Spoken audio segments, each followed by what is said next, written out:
1, 2, 3. Rustig. Welkom by nog 'n Storybeer storie.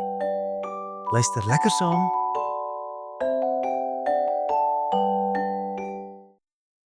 Die herders maak gereed.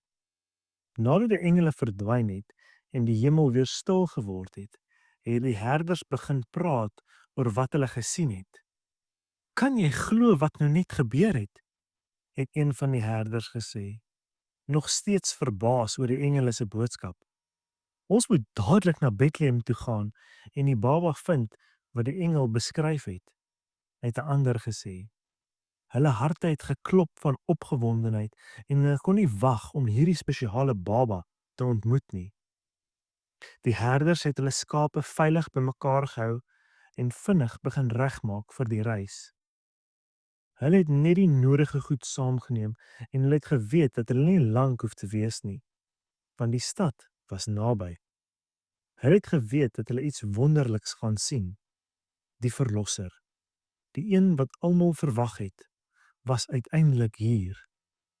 So het die herders in die rigting van Bethlehem begin stap. Die nag was koel en die sterre het helder geskyn. Al was hulle maar eenvoudige herders, het hulle besef dat hulle uitverkies was om hierdie goeie nuus eerste te hoor. Hulle het geweet dat hierdie kind, Jesus, groot dinge vir die wêreld sou beteken. Hulle het in hulle harte gevoel dat God hulle seën met die kans om deel te wees van iets wat die wêreld sou verander. Fluit, fluit, my storie is uit. Môre gesels ons oor die herders se reis na Bethlehem.